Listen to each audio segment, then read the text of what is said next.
Doctor Harshvardhan जी, श्रीमान चौधरी जी, श्रीमान साहनी जी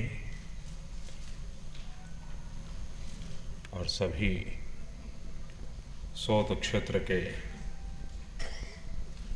महानुभाव और विशेष रूप से आए हुए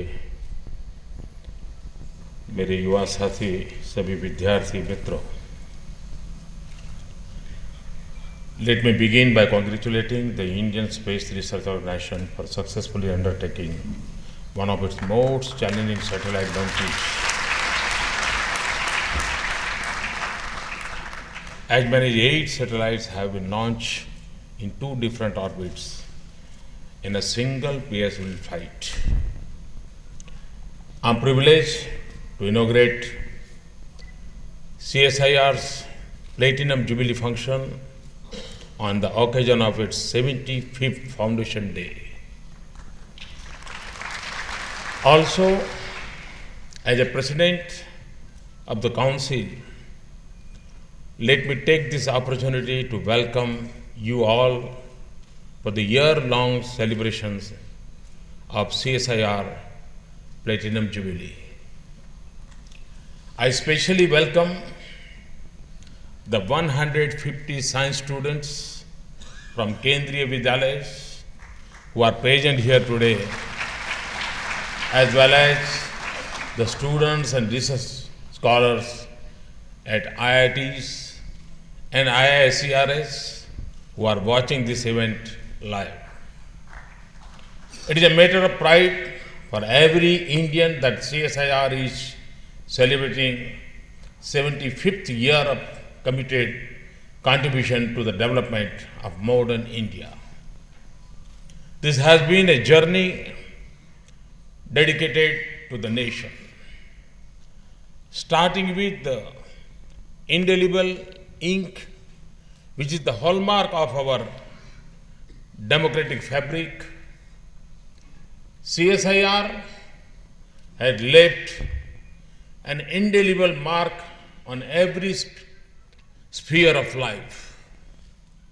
With an all-round approach to research and development, CSIR is a reflection of India in its diversity and heterogeneity.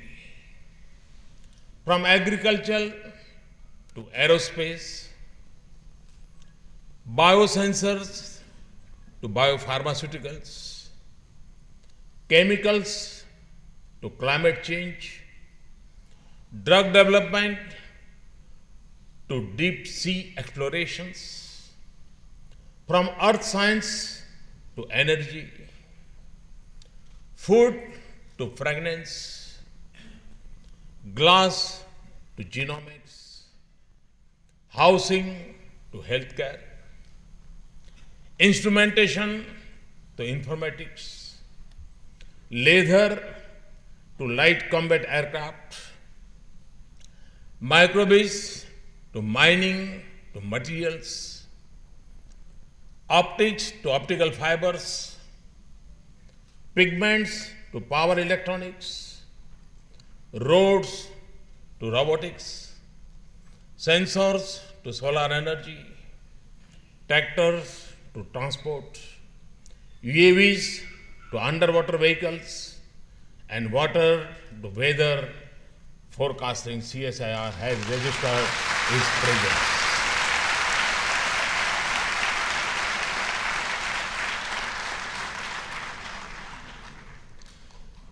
Swaraj, the first tractor of the country, baby milk powder, the first supercomputer of the country, these are just some of the accomplishments of CSIR.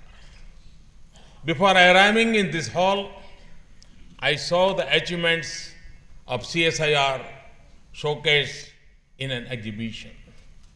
I would like to see this exhibition taken to other parts of the country so that people can know and appreciate CSIR's achievements. Our efforts should be to prepare CSIR for modern technologies and emerging challenges. In my view, CSIR needs to create an ease of doing technology business. The platform to bring in the right stakeholders so that the technologies reach the intended beneficiaries. Recently, CSIR has developed the first Ayurvedic medicine of the country for diabetic patients.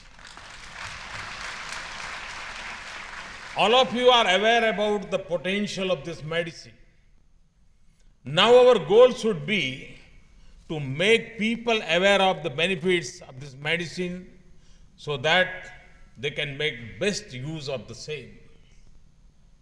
इतिहास गवाह है कि आधुनिक युग में कोई भी देश तब तक विकसित नहीं हुआ जब तक उसे विज्ञान और तकनीक का साथ नहीं मिला।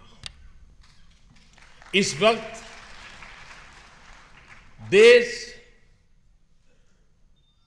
7% से अधिक विकास दर से आगे बढ़ रहा है और उसे वैज्ञानिक और औद्योगिक अनुसंधान परिषद जैसे संगठनों के सहयोग की आवश्यकता है।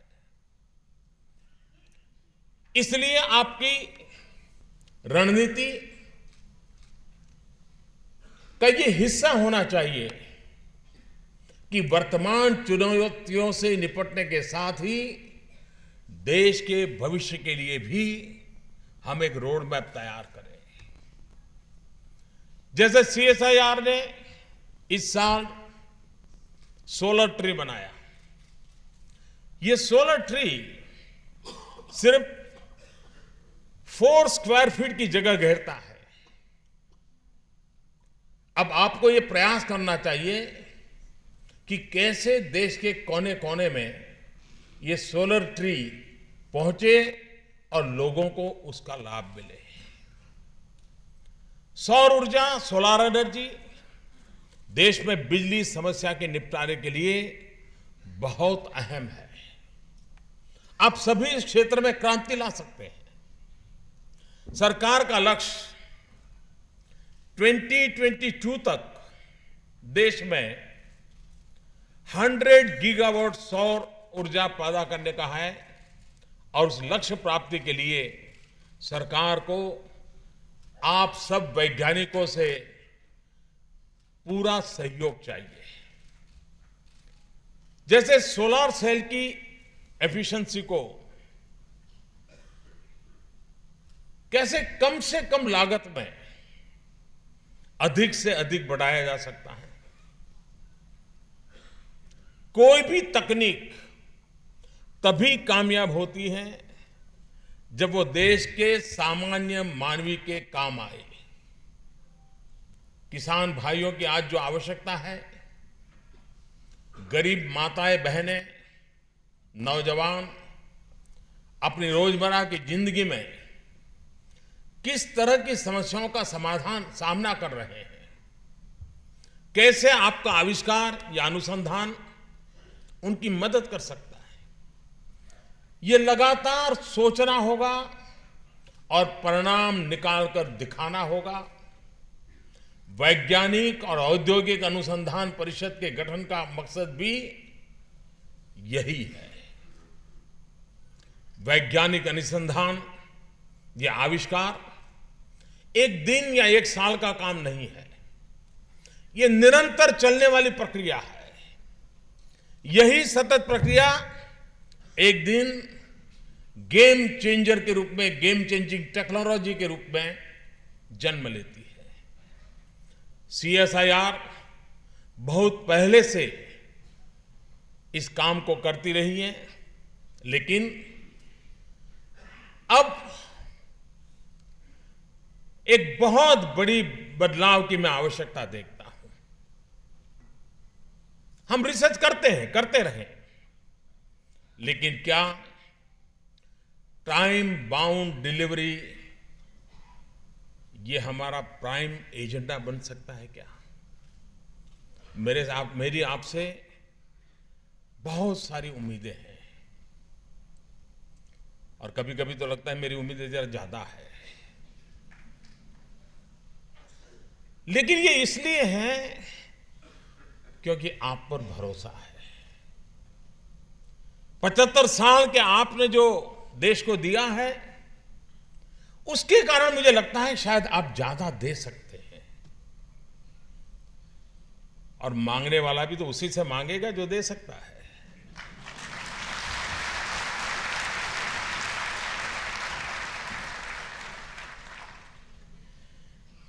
और इसलिए जब हम 75 साल मना रहे हैं, तब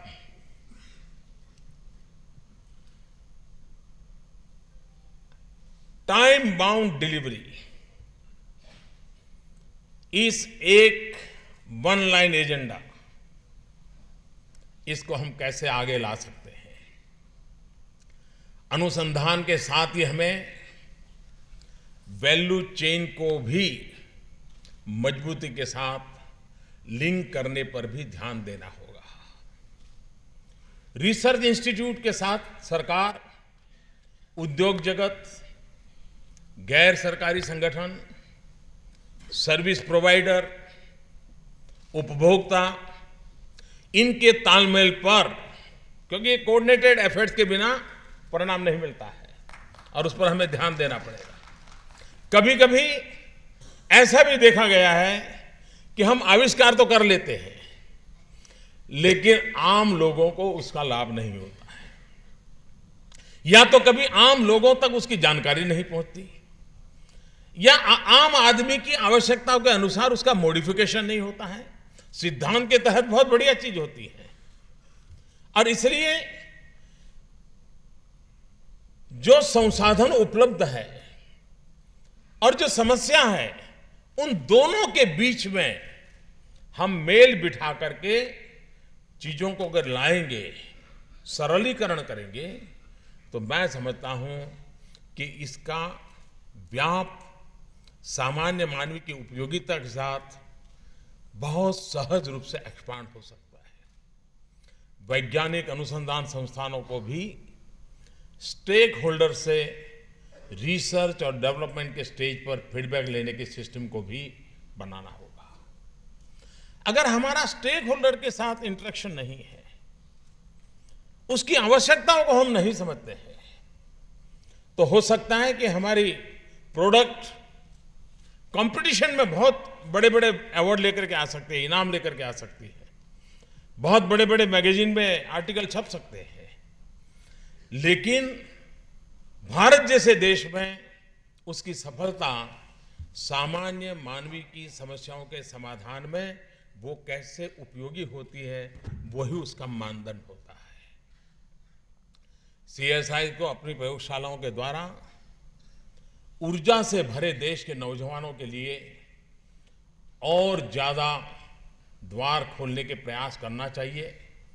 कोशिश होनी चाहिए कि सीएसआईआर के लैब्स में ज्यादा से ज्यादा छात्रों को भी रिसर्च का मौका मिले।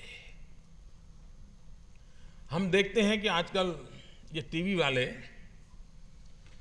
टैलेंट सर्च के लिए बहुत बड़े कार्यक्रम करते हैं, गाने बजाने वाले, नाचने वाले, और देखते हैं, पहले हमने सोचा नहीं इतनी टैलेंट नजर आती है छोटे छोटे बच्चों में, और इसी एक ही फील्ड में टैलेंट नहीं है, इनकी हर क्षेत्र में टैलेंट पड़ी है, वो अवसर के तलाश में है। क्या हमारी लैब्स इन हमारे बच्चों के लिए आकर्षण का केंद्र बन सकती है?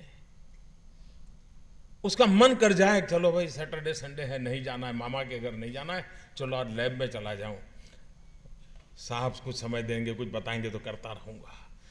आप में से जो बड़े बड़े साइंटिस्ट बने हैं ना, वो अपना बचपन को याद करें, आपने यही पागलपन था, तभी तो आप यहाँ पहुँचे हैं। इसी पागलपन वाले बहुत लोग हैं, किसी ने आपकी उंगली पकड़ी होगी, किसी ने आपका हाथ पकड़ा होगा, कोई आपको लैब में ले गया होगा। इन बच्चों को भी कोई ले जाए, इस देश का भाग्य बदल जाए।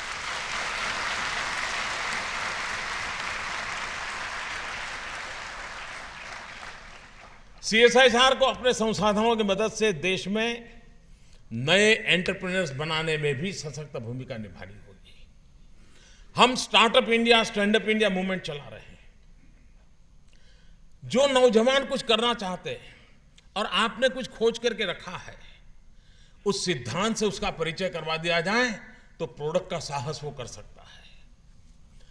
क्या हमारा सीएसआईआर का मूवमेंट और भारत सरकार का स्टार्टअप इंडिया का मूवमेंट, जिसके कारण युवा पीढ़ी जो नया कर गुजरना चाहती है और हमारे पास एक प्रकार की शोध है, उसके पास एक समस्या है, आपकी शोध, समस्या और उसकी प्रोडक्ट झील, ये तीनों मिलकर के एक नई चीज दुनिया को दे सकती है, एक नया क्षेत्र खुल सकता है क्या? और ये सब संभव है। और इस संभावनाओं को हम कैसे तराशें, उस पर अगर हम काम करें तो मैं समझता हूं कि ये हम काफी कुछ कर सकते हैं। विभिन्न संस्थाओं द्वारा दी जा रही रिसर्च फंडिंग को चैनलाइज करने की भी आवश्यकता है। क्या एक ऐसा वेब पोर्टल नहीं बनाया जा सकता जिस पर फंडिंग, रिसर्च और उसके नतीजों का पूरा पूरा ब्यौरा हो सकता है कि जो आपकी रिसर्च की सीक्रेट हो वो मैं ओपन करने के लिए नहीं कह रहा हूं, वो आपकी अमानत है, लेकिन आप चीजें तो रख सकते हैं। वरना क्या होता है, एक लैब में जो काम हो रहा है उसी प्रकार का काम दूसरी लैब में भी 10 लोग कर रहे हैं। हमारी एनर्जी वेस्ट हो रही है, हमारा फंडिंग वेस्ट हो रहा है। अगर एक प्लेटफॉर्म होगा, सब लोग देखेंगे हाँ भाई ये 10 चीज ऐसी हैं जो आज हवा में है, मैंने उसको पकड़ने की कोशिश की लेकिन ऑलरेडी काम चल रहा है, चलिए मैं 11वीं पर जाता हूं। ये हम एक पोर्टल बना करके, और मैं समझता हूं कि अच्छा इससे ये भी होगा कि हम लोगों को क्वेश्चन भी रख सकते हैं, समस्या आगे रख सकते हैं, वो नए सिरे से सोचते हैं हाँ मैंने भी इतना सोचा है, मैं आगे कर सकता हूं। भारत सरकार ने 2022, जबकि देश की आजादी के 75 साल हो रहे हैं, और देश की आजादी के 75 साल, जैसे आपके सीएसआईआर के 75 साल एक आपके मन में उमंग है, उत्साह है, देश की आजादी के 75 साल ये भी एक उमंग, उत्साह और नए कुछ कर गुजरने के कारण बनना चाहिए। अभी हमारे पास कुछ वर्ष बीच में है। हम 2022 में देश के किसानों की इनकम डबल करने का लक्ष्य लेकर के चल रहे हैं। इस लक्ष्य को पूरा करने के लिए आपको फसलों की नई वैरायटी तैयार करनी होगी। इसके विशेष तौर पर दालों की ऐसी वैरायटी डेवलप करें तो रेनफेड एरियाज में पैदा की जा सके और उनकी पैदावार भी ज्यादा हो। ये काफी हद तक शरीर में प्रोटीन की कमी से होने वाली कुपोषण की समस्या को दूर करने में मदद करेगा। अगर हम 2022 एग्रीकल्चर सेक्टर में इनकम डबल करने का सपना, और खास करके हमारे देश के गरीब मानवी की प्रोटीन की रिक्वायरमेंट और प्रोटीन की प्राप्ति का आधार पल्सीज हैं, तो उसमें हम कैसे इंटरवेंशन करें, प्रति हेक्टर यील्ड कैसे बढ़े, जो हमारे पल्सीज हो उसमें प्रोटीन कंटेंट कैसे बढ़े, और ये आज के वैज्ञानिक युग में, जेनेटिक साइंस के युग में इंटरवेंशन से हमारा साइंटिस्ट कर सकता है। और हमारा किसान भी, अभी मैं देश के दूर सुदूर इलाकों के किसानों से बातचीत करके आया, आपने यहां पर देखा होगा, कुछ न कुछ नया करने का एक इरादा है उनके मन में। क्या हमारे वैज्ञानिक इसको गति दे सकते हैं, दिशा दे सकते हैं और तय समय में परिणाम दे सकते हैं। वैज्ञानिकों को सब्जियों की नई किस्में भी विकसित करनी चाहिए। हमारा उद्देश्य न सिर्फ उत्पादन और खपत के गैप को कम करने का होना चाहिए, बल्कि दूसरे देशों में निर्यात करने का भी होना चाहिए। मैं निर्यात की बात इसलिए कर रहा हूं कि मैं पिछले दिनों गल्फ कंट्रीज में गया। वे एक समस्या से जूझ रहे हैं। उनका कहना है कि हमारे यहां तो 1 इंच भी पानी वर्षा नहीं होती है, हमें खाने के लिए हर चीज बाहर से लानी पड़ती है, फल फूल सब्जी अनाज सब कुछ। हमारा पॉपुलेशन बढ़ रही है, पेट्रोलियम डॉलर है हमारे पास, धन बहुत है, संपत्ति बहुत है, लेकिन चीजें हमें बाहर से लानी पड़ेगी। क्या हम गल्फ कंट्रीज की रिक्वायरमेंट को ध्यान में रखते हुए यहाँ से उस प्रकार की रिक्वायरमेंट को हम एक्सपोर्ट करें। हमारे एग्रीकल्चर एरिया में फोकस टारगेटेड ऐसी चीज़ें डेवलप करने की दिशा में सोच सकते हैं ताकि एक एश्योर्ड मार्केट आने वाले 50-100 साल तक हम प्राप्त कर सकते हैं। क्वालिटी भी हो, क्वांटिटी भी हो, दुनिया के कंपटीशन में वो अफोर्डेबल हो। मुझे विश्वास है कि हमारे वैज्ञानिक इस लक्ष्य को पार कर सकते हैं। तो भारत के किसान की इकोनॉमी को तो फायदा होगा ही होगा, लेकिन हमारे पड़ोस में गल्फ कंट्रीज की रिक्वायरमेंट को भी बहुत नियरेस्ट हम है, उसको सबसे कम खर्चे में चीजें पहुंचने की संभावना वाला कोई देश है तो हिंदुस्तान है। ऐसा अवसर हम क्यों जाने दें? और इसलिए एग्रीकल्चर सेक्टर में कई चीजों पर हम सोच सकते हैं। सीएसआईआर ने हेल्थ सेक्टर के लिए काफी कुछ अच्छा किया है, लेकिन हमारे देश में लोगों को आज भी टीबी, मलेरिया, चिकनगुनिया, डेंगू ऐसी बीमारियों का सामना करना पड़ रहा है। सीएसआईआर इन बीमारियों से कैसे राहत दिला सकता है, इस पर समयबद्ध लक्ष्य के साथ रिसर्च किए जाने की आवश्यकता है। जैसे कि क्या हम डायग्नोस्टिक किट्स डेवलप करें जो कॉस्ट इफेक्टिव हो और बीमारियों की जल्दी जांच में सहायता करे, क्योंकि आज हेल्थ सेक्टर ज्यादातर टेक्नोलॉजी ड्रिवन हो चुका है। डॉक्टर ज्यादा जांच नहीं करता, ज्यादा मशीन जांच करता है। आपके भीतर क्या कमी है, क्या तकलीफ है, वो मशीन तय करता है। डॉक्टर वो एक सॉफ्टवेयर की तरह फिर उसमें से निकालता है कि ये है तो ये देना, ये है तो ये देना, अब ये देना, वो बाद में देना। ये स्थिति आ गई है। जब टेक्नोलॉजी ड्रिवन पूरा मेडिकल साइंस हो गया है, तो मैं समझता हूं कि आपके लिए बहुत बड़ी अपॉर्चुनिटी है। सिर्फ दवाइयां नहीं,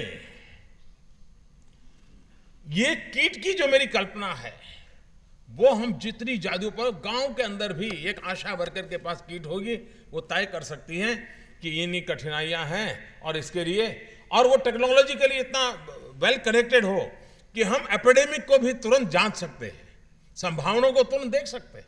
और ये आज के युग में सब कुछ संभव है।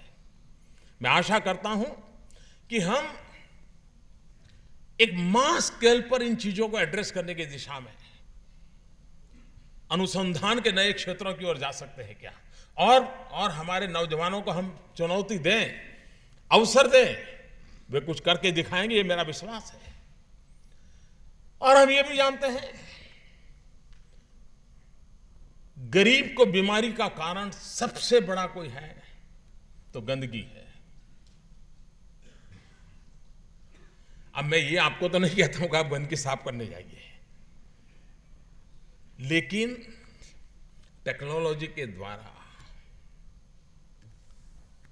हम डिस्पोजल के संबंध में नए अनुसंधान करके एफोर्डेबल टेक्नोलॉजी डेवलप कर सकते हैं क्या? कोई बहुत बड़ा रॉकेट साइंस नहीं होगा, लेकिन जो नए नए स्टार्टअप्स हैं, ये कितना बड़े व्यवसाय की संभावना है कि हम waste management, waste to wealth creation, इन सारे चीजों में हम टेक्नोलॉजी इंटरवेंशन जितना ज्यादा देंगे तो गंदगी को भी एक व्यापार में लोग बदल सकते हैं और स्वच्छता अपने आप आ सकती है, जो देश के हेल्थ सेक्टर को बहुत बड़ी मदद कर सकती है। इवन न्यूट्रिशन के इश्यूज को भी गंदगी से मुक्ति से हम एड्रेस कर सकते हैं। अगर गंदगी से मुक्ति होती है तो हम पेयजल में शुद्धता को भी बल दे सकते हैं, और पेयजल की शुद्धता, ड्रिंकिंग वाटर में अगर शुद्धता है तो कई बीमारियों से मुक्ति का मार्ग बन जाती है। ये सारी चीजें ऐसी हैं कि जो सिर्फ मेडिकल साइंस तक लिमिटेड नहीं है, वैज्ञानिक जगत के इंटरवेंशन की आवश्यकता है।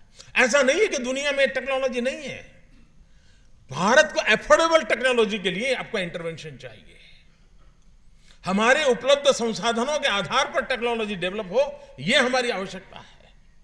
और उन आवश्यकताओं की पूर्ति के लिए कभी कभार क्या होता है कि हमारे मन में एक विचार आया, हम खोज करते रहते हैं, उसका उपयोग 50 साल 100 साल के बाद होगा। हमारे सामने जो समस्याएं हैं, उन समस्याओं को ध्यान में रख करके हम विज्ञान को ले जाएं, मैं समझता हूं इस देश, भारत जैसे देश के लिए वो पहली आवश्यकता है। और अगर इस आवश्यकताओं में सफलता मिलेगी, वो सफलता अपने आप में आपको ग्लोबल लेवल की आवश्यकता या नए युग की आवश्यकताओं के अनुसार रिसर्च करने की ताकत दे सकती है। CSIR है, वाटर सिक्योरिटी पर भी काफी कार्य किया है, लेकिन अपने वाटर रिसोर्सेज को इकोनॉमिकली, एफिशिएंटली और इफेक्टिवली प्रयोग करने की दिशा में प्रयास और तेज किए जाने की आवश्यकता है। हम जानते हैं पानी का संकट की चर्चा बहुत होती है, हर कोई लिखता है युद्ध की संभावनाएं पानी से सटी हुई है। अब वो जिसको लिखना है लिखते रहेंगे, लेकिन जो लैब में बैठा है उसको तो समाधान खोजना होता है कि हम कैसे इस पानी के संचय को, पानी के सिंचन की ओर हम ध्यान दें। अब आज हम कोशिश कर रहे हैं, कृषि क्षेत्र में हमारा प्रयास है पर ड्रॉप मोर क्रॉप। और तो मैं ये भी कहता हूं, भारत जैसे देश में जहां जमीन का महत्व बढ़ता चला गया है और इसलिए पानी और जमीन दोनों को ध्यान में रखते हुए पर ड्रॉप मोर क्रॉप है, साथ साथ an inch of land and a bunch of crop. ये inch of land and bunch of crop, ये जब तक हम मिशन लेकर के नहीं चलेंगे तो हम पानी के उपयोग का भी महत्व नहीं समझेंगे, जमीन के उपयोग का भी महत्व नहीं समझेंगे। नदी जल प्रदूषण बहुत बड़ी समस्या के रूप में हमारे सामने है। गंगा की सफाई का काम कई वर्षों से चल रहा है, कई सरकारें आकर के गई। हमने वैज्ञानिक तरीके ही ढूंढने होंगे, जन सामान्य को प्रशिक्षित करना और वैज्ञानिक मार्ग खोजने, यही चीजें हैं जो हमारे समस्याओं का समाधान दे सकती है। आम नागरिक की एक आवश्यकता, अब हम देखें आज के युग में हिंदुस्तान में जितनी जनसंख्या है उससे ज्यादा मोबाइल फोन है, लेकिन बैटरी की आयु ये उसके लिए टेंशन का विषय है। उसको बैटरी रिचार्ज कराने के लिए बेचारे गांव के आदमी को दूसरे गांव जाना पड़ता है और बैटरी चार्ज होने के लिए वहां खड़ा रहना पड़ता है, जरा बैटरी चार्ज करता हूं। स्मार्टफोन की बैटरी को लेकर एक परेशानी महसूस हो रही है, और जो ज्यादा उपयोग करते हैं वो तो बैटरी बैंक साथ लेकर के घूमते रहते हैं। क्या हमारे वैज्ञानिक इसका सॉल्यूशन नहीं दे सकते क्या? और कितना बड़ा मार्केट है, आप कल्पना कीजिए। और मैं नहीं मानता हूं कि जो विज्ञान छोटे लेवल पर अप्लाई हुआ है वो बड़ी ताकत के रूप में कोई एलरा न हो, ऐसा नहीं हो सकता। मैं साइंटिस्ट नहीं हूं, लेकिन इतना तो मैं समझ सकता हूं आप कर सकते हैं। अगर आप इन चीजों को प्रायोरिटी दें तो उसका कॉमर्शियल वैल्यू भी बहुत है, रिक्वायरमेंट बन चुकी है। आज आप देखिए स्पोर्ट्स, खेल जगत जिस प्रकार से उसने रूप लिया है, वो सिर्फ खेल के मैदान का विषय नहीं रहा। अभी मैं वहां पर आपके प्रदर्शनी में कुछ चीजें रखी थी, मैंने देखा तो उन्होंने मुझे बताया कि लेदर की चीजें ऐसी ऐसी हम बनाते हैं। मैंने उनको सवाल पूछा, क्या कोई आपके यहां रिसर्च हो रही है कि किस प्रकार के स्पोर्ट के लिए किस प्रकार के जूते चाहिए, किस प्रकार के कॉस्ट्यूम चाहिए? इस पर कोई रिसर्च हुआ है क्या जो उसके फिजिकल फिटनेस में प्लस करता हो, कंफर्ट में प्लस करता हो? अब ये अपने बाप में बहुत बड़ा रिसर्च हो रहा है दुनिया में। क्या हम इस प्रकार की चीजें, इतना ही नहीं, खिलाड़ी के पास अच्छे साधन हो, खिलाड़ी के पास अच्छा मैदान हो, अच्छा कोच हो, उससे ही वो खेल जगत में सिद्धियां प्राप्त नहीं करता है। खेल जगत के डेवलपमेंट के लिए मान्य हुआ है कि एक साइंटिफिक एनवायरनमेंट रिक्वायर होता है। उसको साइकोलॉजी से लेकर के कंफर्ट तक की हर चीज की व्यवस्था करनी पड़ती है।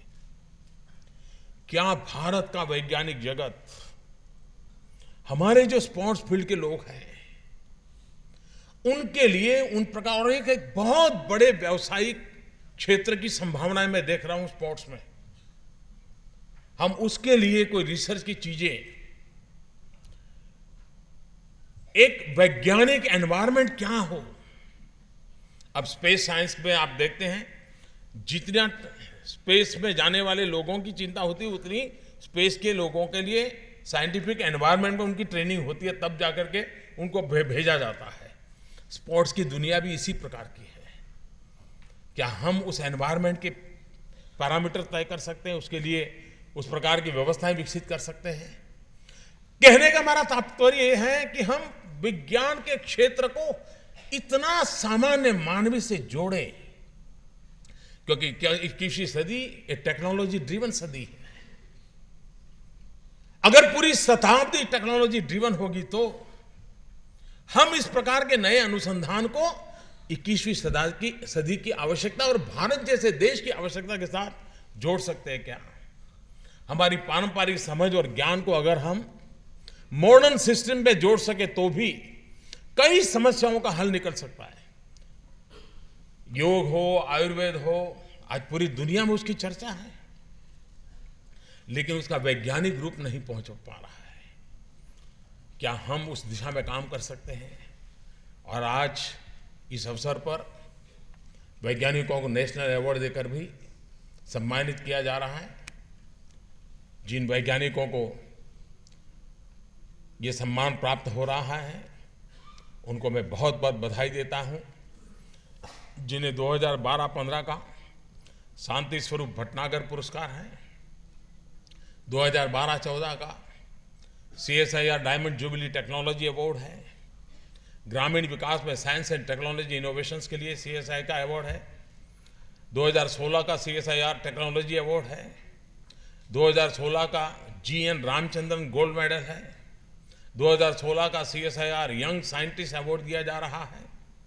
ये सम्मान, ये अवार्ड न सिर्फ वैज्ञानिकों के लिए हैं, बल्कि उनके परिवार, उनके मित्रों, विशेष करके उनके शिक्षकों को भी लिए भी हैं। ऐसे शिक्षक जिन्होंने बचपन से ही उन्हें विज्ञान और अनुसंधान आविष्कार के लिए प्रेरित किया। देश को आज आप सभी पर गर्व है।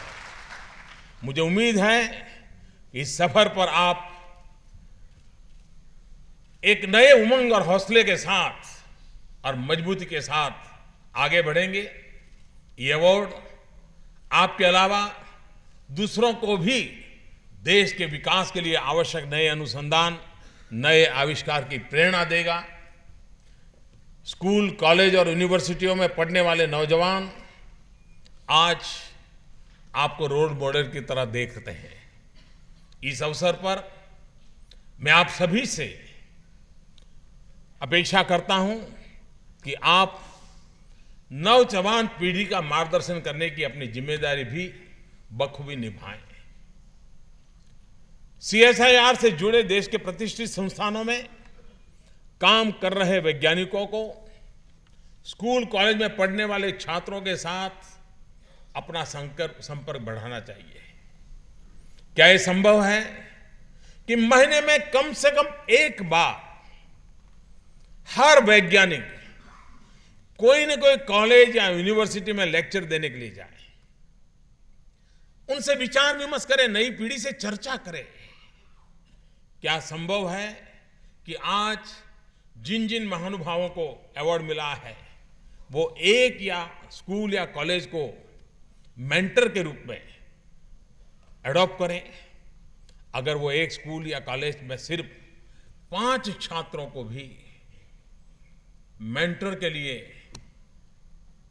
पसंद करके उनके पीछे थोड़ा समय दें, तो देश में 300 नए वैज्ञानिकों को उभरने की संभावना खड़ी होती है।